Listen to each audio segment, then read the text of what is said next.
Hello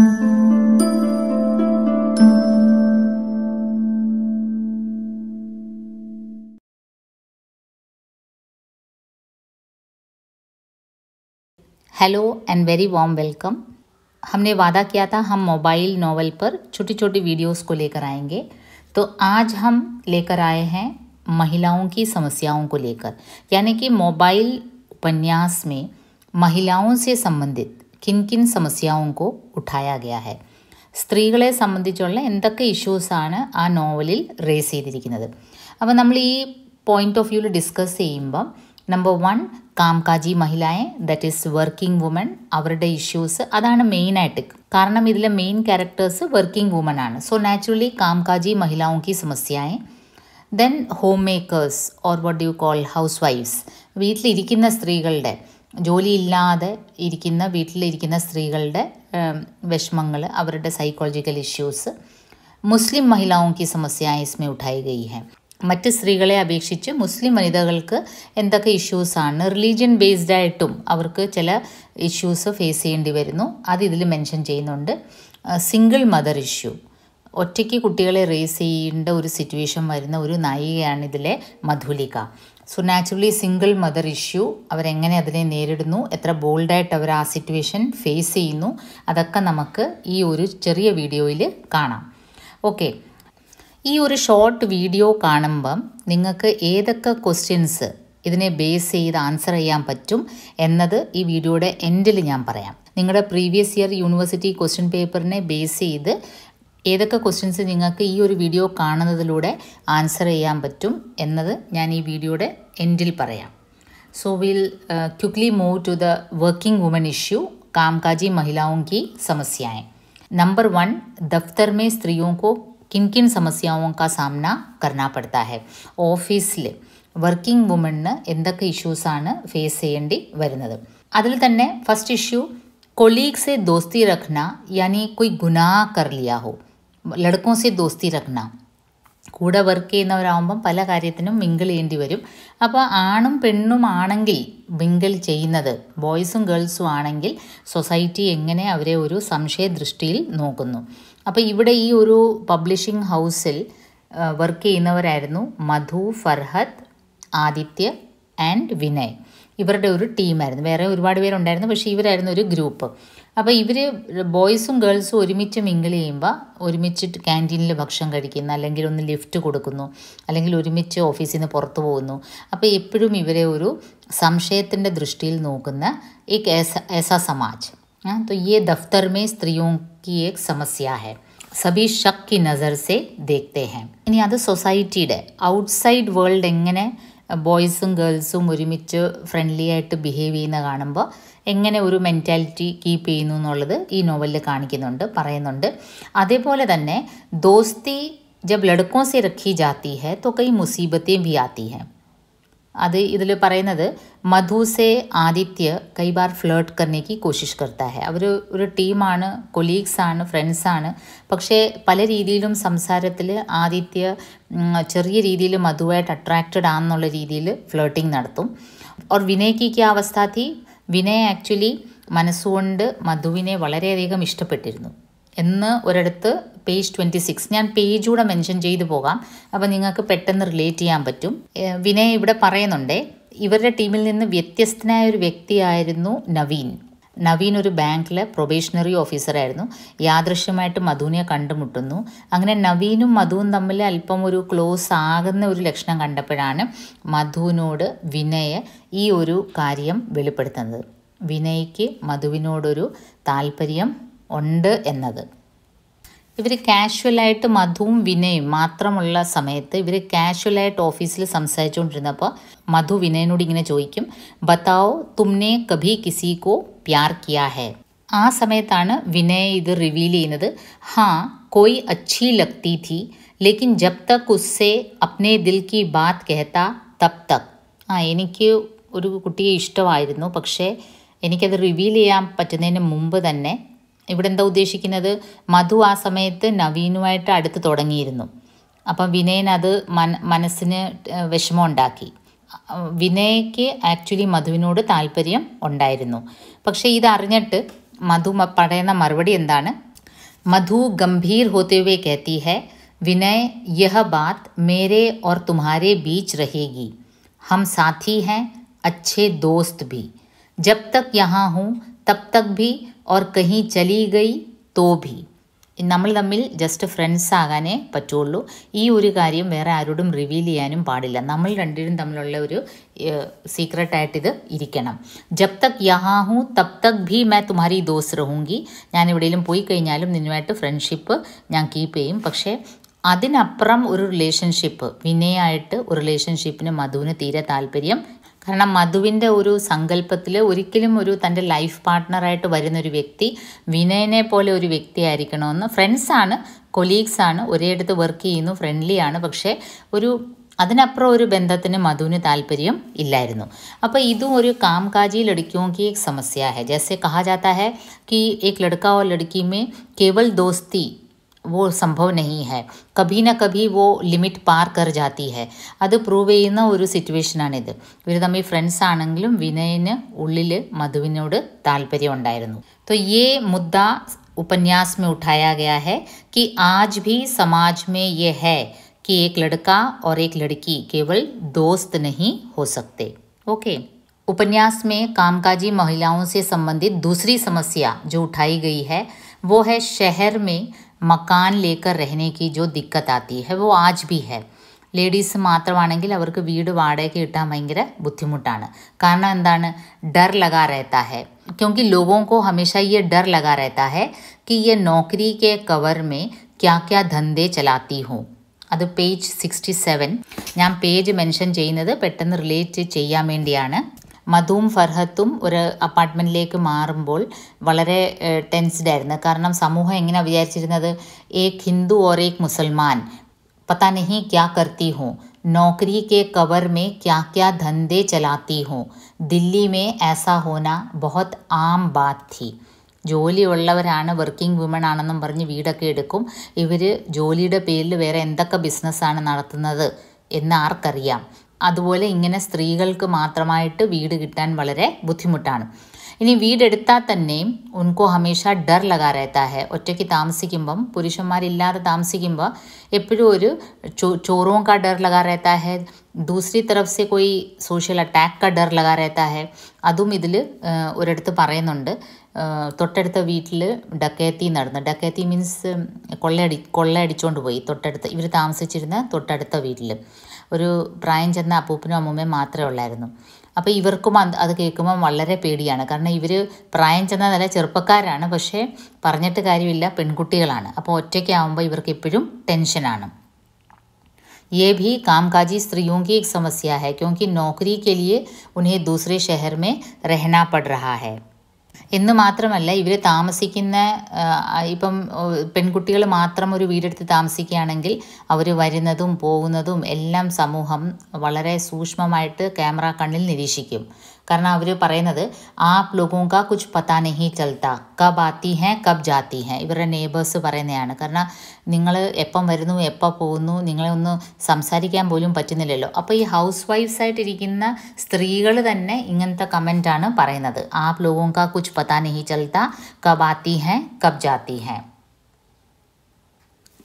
next issue, ഇതിലൊരു വലിയ issue പ്രൊഫഷനുമായിട്ട് ബന്ധപ്പെട്ട്, പ്രൊഫഷനുമായിട്ട് റിലേറ്റഡ് ആയിട്ടുള്ളൊരു ഇഷ്യൂ എന്താണ്? മധു കോ ജബ് ഉസ്കെ ബോസ് 2 ഇൻക്രിമെൻറ്റ് ജാദാ ദേത്തെ ഹൈ. ഈ 4 പേരുടെ ഒരു ഗ്രൂപ്പായിരുന്നു. അതിൽ മധുവിന് മാത്രം ബോസ് മോഹൻ പ്രസാദ് ഠുക്രാൽ 2 ഇൻക്രിമെൻറ്റ് അധികം കൊടുക്കും. അപ്പോൾ മധു അത് വളരെ എക്സൈറ്റഡ് ആയിട്ട് ഫ്രണ്ട്സിനടുത്ത് വന്ന് പറയും. പക്ഷേ ഈ ടീം തന്നെ, ഈ കൂടെയുള്ള ആദിത്യവും വിനയം തന്നെ വളരെ മോശമായി മധുവിനെ ചിത്രീകരിക്കും. പേജ് 54. മധു വളരെ ഹാപ്പി ആയിട്ട് ഇവർക്ക് ട്രീറ്റ് കൊടുക്കാമെന്നും പറഞ്ഞ് വന്നതാണ്. കാരണം ഏതൊരാൾക്കും തനിക്കൊരു ഇൻക്രിമെൻറ്റ് അധികം കിട്ടുന്ന, തൻ്റെ പ്രൊഫഷനിൽ തൻ്റെ സാലറിയിൽ ഒരു റേസ് വരിക എന്ന് വെച്ചാൽ എല്ലാവർക്കും ഒരു സന്തോഷമാണ്. പക്ഷേ ട്രീറ്റിൻ്റെ കാര്യം പറയുമ്പം വിനയും ആദിത്യനും ഒട്ടും ട്രീറ്റിന് താല്പര്യമില്ല. അവരെന്താ പറയുന്നത്? ഉസ് സാലേനെ തുമ്മേ ऐसा क्या देख लिया, काम के लिए हमें दौड़ाता है और इंक्रीमेंट तुम्हें देता है. അങ്ങേര് നിന്നിൽ എന്തുവാണ് ഇത്ര അധികം കണ്ടത്? എന്തെങ്കിലും ആവശ്യമുണ്ടെങ്കിൽ ഞങ്ങളെ ഇട്ട് ഓടിക്കും, എന്നിട്ട് ഇൻക്രിമെൻറ്റ് നിനക്ക് തന്ന്. അബ് തുമേ ഹി ദോടാലേ. അപ്പോൾ ഇത് കേൾക്കുമ്പം മധുവിന് വളരെയധികം ഫീൽ ചെയ്യും. കാരണം മറ്റുള്ളവർ അസൂയപ്പെട്ടാലും സ്വന്തം ടീമിലുള്ളവർ ഇങ്ങനെ അസൂയപ്പെടുന്നൊട്ടും വിചാരിച്ചില്ല. അപ്പോൾ അവർ പിന്നെയും പറയാണ്, ലഗ്താ ഹെ ചുപ്കെ ചുപ്കെ തുമ്നെ ഉസ്സെ കോയി ടാങ്ക ബിടാ രഖാ ഹെ വർണ. നീ എന്തെങ്കിലും അയാളുമായിട്ട് എന്തെങ്കിലും ഒരു ഇല്ലീഗൽ റിലേഷൻഷിപ്പ് നിനക്ക് കാണും, അല്ലെങ്കിൽ അയാളെ പോലത്തെ ഒരുത്തൻ ഇങ്ങനെ ഒരു ഇൻക്രിമെൻറ്റ് തരത്തില്ല. ഇത് ആദിത്യ പറയുന്നതാണ്. ആദിത്യനെ കഹ ഓർ ഉസ്കി ആഖേ ഭറായി. അപ്പോൾ മധുവിന് കേട്ടപ്പോൾ സത്യം പറഞ്ഞാൽ കരച്ചിൽ വന്ന്. മേ ക്യാ കറും ജാക്കർ മനാ കരുതും. അപ്പം മധു ആദ്യം ഇങ്ങനെ റിയാക്ട് ചെയ്യും, എങ്കിൽ ഞാൻ ചെന്ന് എന്തോ പറയണോ, എനിക്ക് ഇൻക്രിമെൻറ്റ് വേണ്ടാന്ന്. അപ്പോൾ വിനയ് പറയുന്നതാണ്, ദുനിയാ की सारी खुशियों पर तुमने अपना नाम लिखवा रखा है और यार यह ड्रामा छोड़ो, तुम क्या हमें खैरात में कुछ दिलवा दोगी? जितना तुम काम करती हो उतना ही हम करते हैं, basically you are a user. അപ്പം വിനയ് ഇങ്ങനെയും കൂടെ പറയും, നീ ബേസിക്കലി ഒരു യൂസറാണ്, നീ ഞങ്ങൾ ചെയ്യുന്ന അത്രയും ജോലിയെ നീയും ചെയ്യുന്നുള്ളൂ. മധുവിനത് വളരെയധികം ഫീൽ ചെയ്യും. കാരണം ഒരു കാലത്ത് തന്നെ ഇഷ്ടമാണെന്ന് റിവീൽ ചെയ്ത അതേ വിനയാണ് ഇപ്പം പറയുന്നത്, നീ ബേസിക്കലി ഒരു യൂസറാണ്, നീ ഏതെങ്കിലും സെൻസിൽ നിൻ്റെ ബോസിന് കീഴ്പ്പെട്ടിരിക്കും. അപ്പോൾ ഏതെങ്കിലും സെൻസ് ഉദ്ദേശിക്കുന്നത് പെൺകുട്ടികളാകുമ്പോൾ നാച്ചുറലി ഒരു വല്ലാത്ത വൃത്തികെട്ട സെൻസിലാണ് വിനയ് അത് പറഞ്ഞത്. തും ക്യാ കഹനാ ചാത്തേ ഹോ വിനയ്, ജോ കഹനാ ഹെ സാഫ് സാഫ് കഹോ, मैंने उसके साथ बेड ഷെയർ किया है यही ना, चलो यही सही. അപ്പം നീ ഇതാണല്ലേ പറയാൻ ഉദ്ദേശിക്കുന്നത്, ഞാൻ എൻ്റെ ബോസുമായിട്ട് ബെഡ് ഷെയർ ചെയ്തിട്ടുണ്ടെന്ന്, അതുകൊണ്ടാണ് എനിക്ക് ഇൻക്രിമെൻറ്റ് കിട്ടിയെന്ന്. അപ്പോൾ ഈ രീതിയിലുള്ള ഒരു ഡിസ്കഷൻ പല സ്ഥലത്തും നടക്കും. കാരണം സ്ത്രീകൾക്കൊരു റേസ് അങ്ങനെ വളരെ അപൂർവമായിട്ട് ചില ഫീൽഡുകളിൽ ഇങ്ങനത്തെ ഒരു ചൂഷണത്തിന് ഇരയായിട്ട് പ്രൊമോഷൻ കിട്ടുന്ന കേസസ് ഉണ്ടാകാം. പക്ഷേ മെജോറിറ്റി കേസസ് അങ്ങനെയല്ല. എന്നിരുന്നാലും അധ്വാനിച്ച് ജോലി ചെയ്യുന്ന പെൺകുട്ടികൾക്ക് ഇങ്ങനത്തെ പഴി കേൾക്കേണ്ടി വരുന്നു. യേ ഭി ഏക് കാംകാജി महिला की बहुत बड़ी समस्या है. കാംകാജി സ്ത്രീയോങ്കി ഒരു സമസ്യയും ഈ ലീവ് ചോദിക്കുമ്പം എന്തെങ്കിലും ആവശ്യത്തിന് നമ്മൾ നാച്ചുറലി ഒരു ഫാമിലിയിൽ എന്തെങ്കിലും ഒരു ഇഷ്യൂ ഉണ്ടാകുമ്പം ഏറ്റവും കൂടുതൽ ലീവ് എടുക്കേണ്ടി വരുന്ന ഒരു സിറ്റുവേഷൻ അമ്മയ്ക്കാണ് ഉണ്ടാകുന്നത്, വൈഫിനല്ലേ അമ്മയ്ക്കാണ് ഉണ്ടാകുന്നത്. അപ്പോൾ ഫർഹദ് ഇവർ ലീവ് ചോദിക്കുമ്പം ഈ ബോസ് എപ്പോഴും പറയും, ഇൻ ലഡ്കിയോ കോ തോ റഖ്നാ ഹി നഹീ ചാഹിയേ, പേജ് 31, ജബ് ദേഖോ തബ് छुट्टी, अभी जब इस लड़की का ना ब्याह हुआ है ना शादी, तब यह हाल है, तो आगे क्या होगा. ഈ പെൺകുട്ടികൾക്ക് ഇപ്പം വിവാഹമൊന്നും ആയില്ല, ഇനി കല്യാണവും കൂടെ കഴിച്ചു കഴിഞ്ഞാൽ പിന്നെ ലീവായിരിക്കും. ഇവരെയൊക്കെ വെക്കുന്നത് തന്നെ വേസ്റ്റാണ്. അപ്പോൾ ഈ പെൺകുട്ടികൾ ലീവ് എടുക്കുന്നത് ചില ഇൻസ്റ്റിറ്റ്യൂഷൻസ് അൺമാരീഡ് ലേഡീസിനെ മാത്രമേ വെക്കുകയുള്ളൂ.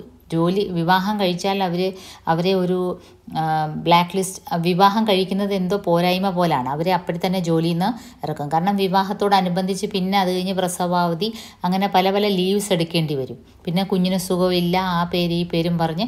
അതുകൊണ്ട് പെൺകുട്ടികൾക്ക് അങ്ങനെ കരിയറിൽ ഒരുപാട് പ്രശ്നങ്ങൾ നേരിടേണ്ടി വരുന്നുണ്ട്. Next will move on to homemaker അല്ലെങ്കിൽ ഹൗസ് വൈഫ്സ് ആയിട്ടിരിക്കുന്ന ലേഡീസിൻ്റെ ഇഷ്യൂസ്. ഇതിൽ എന്തൊക്കെയാണ് പറയുന്നത്? അതിലൊരു മിസ്സസ് റാവുവിനെ പറ്റി പറയുന്നുണ്ട്. കിരായദാർ റാവു കി പത്നി ഹെ, പേജ് 57. മിസ്സസ് റാവു ഒരു സിറ്റുവേഷനിൽ പറയുന്നുണ്ട്, MA കിയാ തോ ക്യാ കിയാ, कर तो वही रही हूँ जो हमारी माँ या दादी करती थी, ऐसा लगता है जैसे ज़िंदगी बस ख़त्म ही हो गई. ഞാൻ MA ചെയ്തു, അപ്പോൾ പോസ്റ്റ് ഗ്രാജുവേഷനാണ് ആ ലേഡി, ആ റാവിൻ്റെ വൈഫ്, പക്ഷേ ഹൗസ് വൈഫാണ്. അപ്പോൾ അവർ പറയുന്നത്, ഞാൻ പോസ്റ്റ് ഗ്രാജുവേഷൻ ചെയ്തെങ്കിലും എൻ്റെ അമ്മയും അമ്മൂമ്മയും ഒക്കെ ചെയ്തിരുന്ന അതേ ജോലി മാത്രമാണ് ഞാൻ ഇപ്പോഴും ചെയ്യുന്നത്. മധുവും ഫർഹത്തും അവരെ ഒന്ന് പ്രോത്സാഹിപ്പിക്കും. തക്ദീർ की क्या बात है, आदमी चाहे तो अपने हाथों से अपनी तकदीर बदल सकता है. നമുക്ക് നമ്മുടെ തക്ദീർ എന്തുവാണ്? നമ്മുടെ വിധി. നമുക്ക് നമ്മുടെ വിധി മാറ്റി എഴുതാം, നിങ്ങൾക്ക് ഇനിയും വേണേൽ ജോലിക്ക് പോകാം. അങ്ങനെ ഒന്ന് പ്രോത്സാഹിച്ചപ്പോൾ അവർ പറഞ്ഞ മറുപടി എന്താണ്? अब क्या बदलेंगे, सिवाय नॉन तेल लकड़ी के कुछ याद ही नहीं रहा, पढ़े लिखे गवार हैं हम तो. പടേ ലിഖേ ഗവാർ, എഴുത്തും വായനയും അറിയുന്ന ഇല്ലിറ്ററേറ്റാണ് ഞാൻ PG ചെയ്തെങ്കിൽ എന്ത്, ഇപ്പം വർഷങ്ങളോളം വീട്ടുജോലി ചെയ്ത് എനിക്ക് ഉപ്പും മുളകും അതിൻ്റെയൊക്കെ കണക്കേ അറിയുള്ളൂ. ഇവർ പിന്നെയും പറയും, നിങ്ങൾക്ക് ഒരു ജോലിക്ക് പോയിക്കൂടെ, अब फरहत की बात को बीच में ही काट कर मिसेस राव कहती है, नौकरी तो तब करेंगे जब इन्हें पसंद हो। कहते हैं कि नौकरी करने से बच्चे നെഗ്ലെക്റ്റ് होते हैं. ഞാൻ എങ്ങനെ ജോലിക്ക് പോകും? ഇദ്ദേഹത്തിന് ഇഷ്ടമേ അല്ല. ഇദ്ദേഹം പറയുന്ന റീസൺ എന്തുവാ? ജോലിക്ക് പോയാൽ കുട്ടികൾ നെഗ്ലെക്റ്റ് ആവും. फिर इनके मन में यह भी है कि नौकरी करने वाली औरतें बिगड़ जाती हैं എന്ന് മാത്രമല്ല ഇദ്ദേഹത്തിൻ്റെ മനസ്സിൽ വേറൊരു കാര്യമുണ്ട്.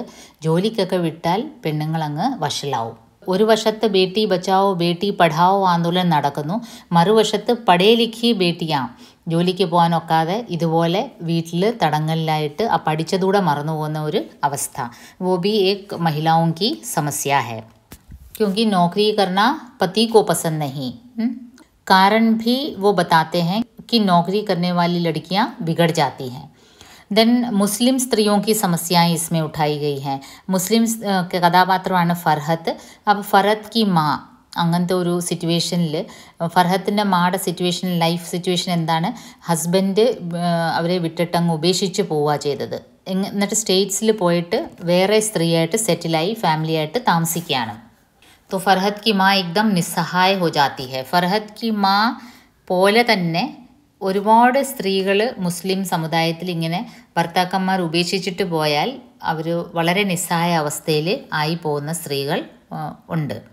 അതിൽ ഫർഹത്ത് ഒരിക്കൽ പറയുന്നുണ്ട്, तुझे पता है जिन औरतों के आदमी मर जाते हैं उन्हें बेचारी बेवा कहकर सहानुभूति मिल जाती है, लेकिन जिनके मर्द एक औरत के रहते दूसरी ले आते हैं वे तो उन्हें जीते जी मार देते हैं.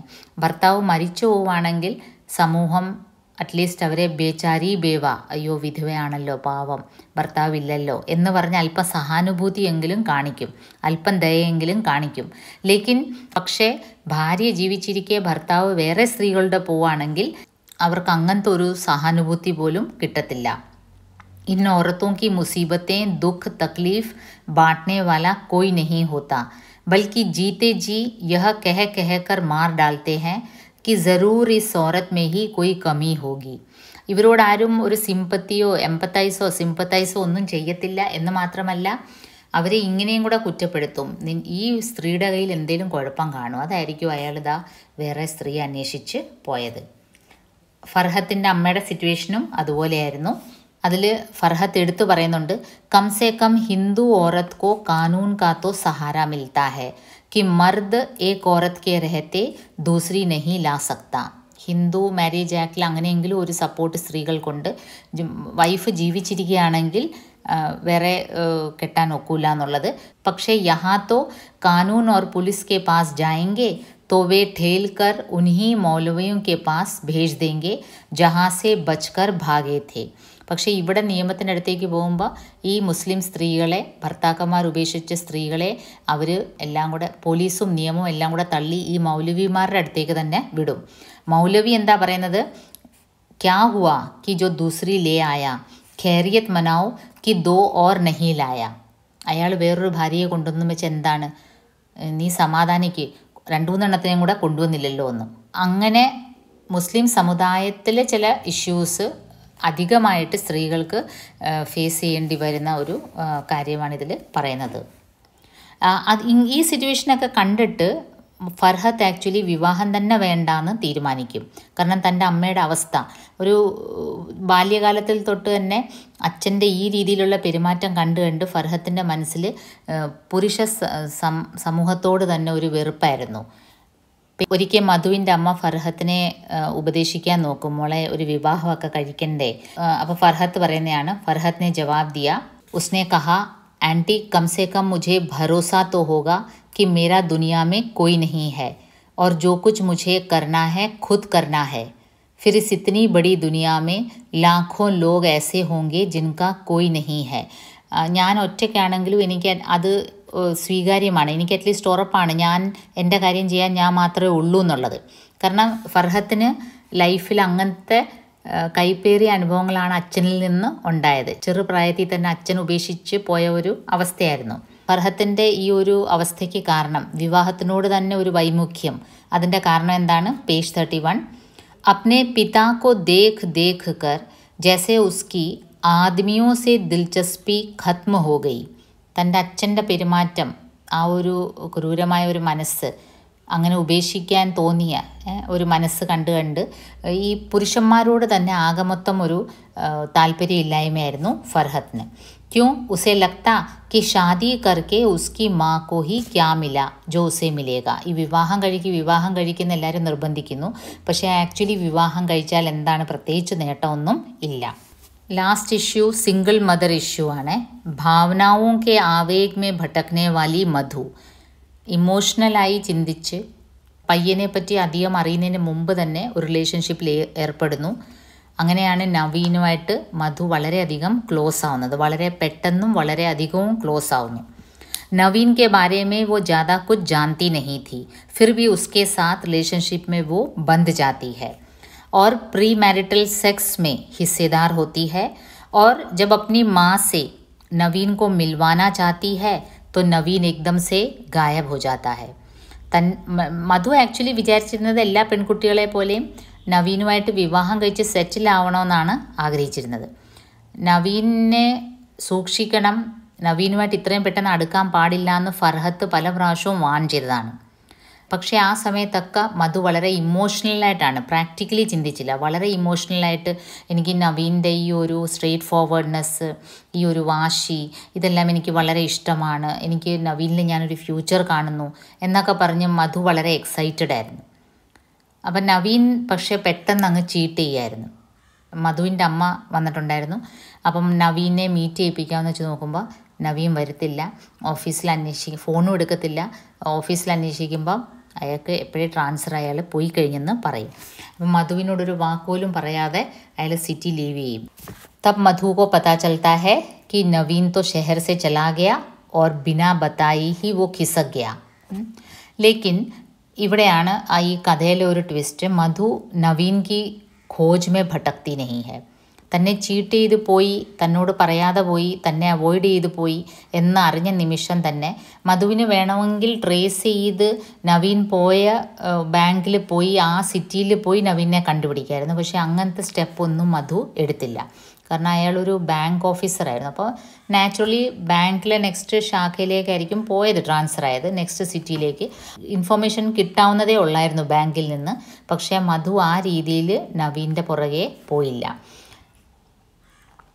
जब उसे पता चलता है कि नवीन ने उसे धोखा दिया तो वो निश्चय करती है कि वो नवीन से दया की भीख नहीं मांगेगी. അയ്യോ എന്നെ വിവാഹം കഴിക്കുമോ, എനിക്കിനി ആരുമില്ല, അല്ലേ നീ എന്നെ ഉപേക്ഷിച്ചാൽ എൻ്റെ ലൈഫ് അങ്ങ് ട്രാജഡി ആവും എന്ന് പറഞ്ഞ് ഭിക്ഷ യാചിക്കാനൊന്നും മധു നവീൻ്റെ അടുത്ത് പോകത്തില്ല. അപ്പോൾ സ്വാഭാവികമായിട്ടും നവീൻ ഇട്ടിട്ട് പോകുമ്പം മധു ആദ്യത്തെ കുറച്ച് നാൾ ഡിപ്രഷനിലൊക്കെ ആയിരുന്നു. ഉസേ പേജ് 33 ഉസേ ലഗ്താ ഹൈ कि वो किसी से बात नहीं करना चाहती, किसी से मिलना नहीं चाहती थी. आगे ഒരു ഡിപ്രഷൻ മൂഡിലായിരുന്നു. लेकिन बहुत दिनों उसने आंसू बहा लिए.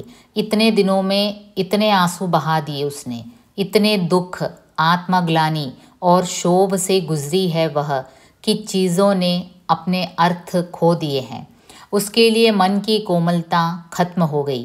कोई उत्साह नहीं बचा है तो सिर्फ दुख, दुख और दुख. कल तक वह सोचती थी हर हालत में नवीन चाहिए. अब उसे लगता है नवीन क्या, कोई भी नहीं चाहिए. ഈ പേജ് 83 ഇവിടെയാണ് മധു ആ ഒരു ഡിസിഷൻ എടുക്കുന്നത്. നവീൻ ഇട്ടിട്ട് പോയപ്പോൾ, നവീൻ വഞ്ചിച്ചു എന്നറിഞ്ഞപ്പോൾ വളരെ ദുഃഖിച്ചു. എങ്കിൽ നവീനെ തേടിപ്പോയില്ല, പക്ഷെ ആഗ്രഹിച്ചു മനസ്സിൽ നവീൻ വേണമെന്നുള്ളത്. കുറേ കരഞ്ഞു കഴിഞ്ഞപ്പം മധുവിന് സ്വയം തോന്നി നവീൻ ക്യാ, മുझे कोई भी नहीं चाहिए, എനിക്കിനിയും ലൈഫിൽ വേറെ ആരെയും വേണ്ട. അങ്ങനെ മധു ഒരു ബോൾഡ് ഡിസിഷൻ എടുക്കുകയാണ്. ഞാൻ ഒറ്റയ്ക്ക് ഈ സിറ്റുവേഷൻ ഫേസ് ചെയ്യും. At that time she was carrying. അപ്പോൾ ആ ഒരു സിറ്റുവേഷനിൽ ഏതൊരു പെൺകുട്ടിക്കും ഒരു വല്ലാത്തൊരു ട്രാജിക് ഒരു സിറ്റുവേഷനാണ്. പക്ഷേ മധു അതിലൊരു ഡിസിഷൻ എടുക്കും, ഞാൻ ഒറ്റയ്ക്ക് ഇതിനെ ഫേസ് ചെയ്യുമെന്നുള്ളത്. പിന്നീട് മധു ചില കത്തിടപാടുകളൊക്കെ നടത്തുന്നു വർഷങ്ങൾക്ക് ശേഷം നവീനുമായിട്ട്. അതിൽ വെളിപ്പെടുത്തുന്നുണ്ട്, मैं तुम्हारे साथ लिविंग टुगेदर के लिए भी तैयार थी. ഈ നോവലിൻ്റെ കുറേ പേജസ് പിന്നീട് ഒരു 90, 91, 92 എല്ലാം നവീനിന് എഴുതുന്ന കത്ത്, അതിലൂടെ മധുവിൻ്റെ അന്നത്തെ ഒരു സിറ്റുവേഷൻ മാനസികാവസ്ഥയൊക്കെ വർണ്ണിക്കുന്നതാണ് പല കാര്യങ്ങൾ. അതിൽ പറയുന്നുണ്ട്, പേജ് 92 പറയുന്നുണ്ട്, സച്ച് तो यह है कि यदि तुम कहते तो मैं तुम्हारे साथ बिना शादी के भी रहने चली आई होती. ഇപ്പോൾ വിവാഹം എന്നുള്ള ഒരു കോൺസെപ്റ്റിനോടാണ് നവീൻ എതിർപ്പെങ്കിൽ ഞാൻ ആക്ച്വലി ഒരു ലിവിങ് ടുഗെദർ ലൈഫ് ലീഡ് ചെയ്യാനും തയ്യാറായിരുന്നു. ഇതെല്ലാം പിന്നീടാണ് മധു ആ കത്തുകളിലൂടെ വെളിപ്പെടുത്തുന്നത്. മധുവിൻ്റെ ഒരു പ്രത്യേക തരത്തിലൊരു ക്യാരക്ടറാണ് നമുക്കിതിൽ കാണുന്നത്. एक लड़की विवाह से पूर्व गर्भवती होती है तो आपको पता ही है कितने सवालों का सामना उसे करना पड़ता होगा, कितनी मुश्किलों का सामना करना पड़ा होगा. उन सब मुश्किलों को झेल कर मधु ने अपने जुड़वा बच्चियों को पाला. उनकी बच्ची का नाम था रिद्धि और सिद्धि. तो इस प्रकार मोबाइल उपन्यास में जो भी समस्याएं उठाई गई हैं स्त्रियों से संबंधित, उस पर हमने चर्चा कर ली है. कामकाजी महिलाओं की समस्याएं, पिन्ने घर में रहने वाली घरेलू महिलाओं की समस्याएं, मुस्लिम महिलाओं की समस्याएं और सिंगल मदर जो अपने आप बच्चों को रेस करती हैं, इनकी समस्याओं पर हमने चर्चा कर ली है. നമ്മൾ ഇന്ന് ഈ വീഡിയോയിൽ ഡിസ്കസ് ചെയ്ത മാറ്റേഴ്സ് നിങ്ങൾക്ക് ഏതൊക്കെ രീതിയിൽ ക്വസ്റ്റ്യൻ രൂപത്തിൽ വരുമ്പോൾ ആൻസർ ചെയ്യാം. അത് 2022 ഈ ഒരു ക്വസ്റ്റ്യൻ 2 മാർക്ക് ക്വസ്റ്റ്യൻ, മധുലിക को पदोन्नति मिलने पर ആദിത്യ और വിനയ് की क्या प्रतिक्रिया हुई. പദോന്നതി എന്ന് പറയുമ്പം ആക്ച്വലി പ്രൊമോഷനാണ്. ഇവിടെ പ്രൊമോഷൻ അല്ല കിട്ടിയത്, 2 ഇൻക്രിമെൻ്റ് ആണ് റേസ് ചെയ്ത് കൊടുത്തത്. അപ്പോൾ ആദിത്യയും വിനയൻ്റെയും റിയാക്ഷൻസ് എന്തായിരുന്നു, അതായിരുന്നു ചോദ്യം 2 മാർക്ക് ക്വസ്റ്റ്യൻ. അത് നമ്മൾ ഈ വീഡിയോയിൽ ഡിസ്കസ് ചെയ്തു. അഗെയിൻ 2 മാർക്ക് ക്വസ്റ്റ്യൻ 2022 തന്നെ, ഫർഹത്ത് ഷാദി ക്യോ നഹീ കർനാ ചാഹത്തി थी, അതും നമ്മളിതിൽ ഡിസ്കസ് ചെയ്തു. പിന്നെ 15 മാർക്ക് ക്വസ്റ്റ്യൻ, മൊബൈൽ उपन्यास में कामकाजी महिलाओं की समस्याओं का चित्रण कैसे किया गया है, അതൊരു ഫുൾ എസ്സേ ആയിട്ട് ചോദിച്ചിട്ടുണ്ട്. അപ്പോൾ ഇത് മുഴുവനും നിങ്ങൾക്ക് കഥയായിട്ടിങ്ങനെ പോയിൻ്റ് ബൈ പോയിൻ്റ് പറഞ്ഞ് പോകാം. 2021 4 മാർക്ക് ക്വസ്റ്റ്യനിൽ വന്നൊരു ചോദ്യമാണ്, പുരുഷ് പ്രധാൻ സമാജ് में मधुलिका और फरहत के संघर्ष पर प्रकाश डालिए. പുരുഷ് പ്രധാൻ സമാജ് പാട്രിയാക്കൽ സൊസൈറ്റിയാണ്. അതിൽ മധുലിക്കയും ഫർഹത്തും എന്തൊക്കെ സ്ട്രഗിൾസാണ് നേരിടേണ്ടി വന്നത് ഒരു സ്ത്രീ എന്ന നിലയ്ക്ക്. നമുക്ക് ഇതെല്ലാം വർക്ക് പ്ലേസിൽ അവർക്ക് എന്തൊക്കെ നേരിടേണ്ടി വന്നു അതെല്ലാം പറയാം. അപ്പോൾ അവർക്ക് വർക്ക് പ്ലേസിൽ എന്തൊക്കെ ഇഷ്യൂസ് നേരിടേണ്ടി വന്നു അതെല്ലാം നമുക്ക് പറയാം. പിന്നെ അഗെയിൻ ഈ ഫർഹത്ത് ഷാദി ക്യോ നഹീ കർനാ ചാഹത്തി थी was a repeated question. Then 15 mark question, mobile उपन्यास में चित्रित नारी विमर्श पर प्रकाश डालिए. മൊബൈൽ എന്ന നോവലിൽ നാരി വിമർശ് എന്ന് പറയുമ്പോൾ വെറും നാരിക്ക് സമസ്യയല്ല, നാരിക്ക് സമസ്യയാണ് നമ്മൾ ഈ പറഞ്ഞ സമസ്യകളെല്ലാം, നമ്മൾ ഈ ഡിസ്കസ് ചെയ്ത സമസ്യകളെല്ലാം വെറും ഇഷ്യൂസാണ്, വിമൺ റിലേറ്റഡ് ഇഷ്യൂസാണ്. നാരി വിമർശ് എന്ന് പറയുമ്പോൾ ആ ഒരു ഫെമിനിൻ ഡിസ്കോഴ്സാണ്, എങ്ങനെ ആ ഒരു ഇഷ്യൂസിനെ ആ സ്ത്രീകൾ അതിൽ നേരിടുന്നു അതുകൂടെ നമ്മൾ മെൻഷൻ ചെയ്യണം. ഇപ്പോൾ ഇൻക്രിമെൻ്റ് റേസ് ആയപ്പോൾ സുഹൃത്തുക്കൾ ദേഷ്യപ്പെട്ടപ്പോൾ അല്ലെ മോശമായി പറഞ്ഞപ്പോൾ ഒന്നും മധുലിക പിന്നീട് അങ്ങ് തളരുകയല്ല ചെയ്യുന്നത്, ഒരു സ്ട്രോങ് ഡിസിഷൻ എടുക്കും. അവരെന്ത് വേണേലും വിചാരിച്ചോട്ടെ, ഞാൻ എൻ്റെ വർക്ക് ചെയ്തുകൊണ്ടാണ് എനിക്ക് ആ ഒരു റേസ് കിട്ടിയത്. അതുപോലെ നവീൻ ഇട്ടിട്ട് പോയപ്പോഴും ആ ഒരു കഥാപാത്രം വല്ലാതെ തളർന്ന് ജീവിതത്തിൽ തളർന്നു പോയില്ല. ഞാൻ ആരുടെയും സഹായം ഇല്ലാതെ തന്നെ എൻ്റെ കുട്ടികളെ റേസ് ചെയ്യും, ഞാൻ ആരുടെയും സഹായം ഇല്ലാതെ തന്നെ മുന്നോട്ട് പോകും എന്നുള്ളൊരു തീരുമാനം. പിന്നെ ഇവർ ഈ ജോലിക്ക് വരുന്നത് തന്നെ ഇവർ ആഗ്രയും അലിഗഡ് എന്നും പറഞ്ഞ ചെറിയ ഗ്രാമത്തിൽ നിന്നുള്ള പെൺകുട്ടികളാണ്. ഇവർ ഡൽഹിയിൽ എന്നുള്ളൊരു മഹാനഗരത്തിൽ ജോലിക്ക് ഒറ്റയ്ക്ക് വരുന്നത് തന്നെ ഒരു വലിയ മൂവായിരുന്നു അവരുടെ ഭാഗത്തുനിന്ന്. കാരണം ഒരുപാട് എതിർപ്പുകൾ, പെൺകുട്ടികളെ വീട്ടിൽ നിന്ന് ദൂരെ ജോലിക്ക് വിടുന്നതിന് ഒരുപാട് എതിർപ്പുള്ളൊരു സമൂഹത്തിൽ നിന്നാണ് ഇവർ വന്നത്. അതെല്ലാം മറികടന്നാണ് അവർ ഇങ്ങനൊരു ഡിസിഷനിലേക്ക് വന്നത്. അപ്പോൾ അതെല്ലാം നമുക്ക് ഈ ഒരു എസ്സേയിൽ നാരി വിമർശ്, മെയിനായിട്ട് വിമൻ റിലേറ്റഡ് ഇഷ്യൂസാണ്. നാരി വിമർശ് എന്ന് PG ലെവലിലൊക്കെയാണ് കുറച്ചുകൂടെ ഹൈ സ്റ്റാൻഡേർഡിൽ എഴുതേണ്ടത്. നിങ്ങൾ നാരി വിമർശ് എന്ന് പറയുമ്പോൾ മഹിളാओं से जुड़ी समस्याएं എഴുതിയാലും വലിയ തെറ്റൊന്നുമില്ല, നിങ്ങൾക്ക് ഓക്കെ ആണ്. Okay, so till we meet next time with another video, it's bye from here.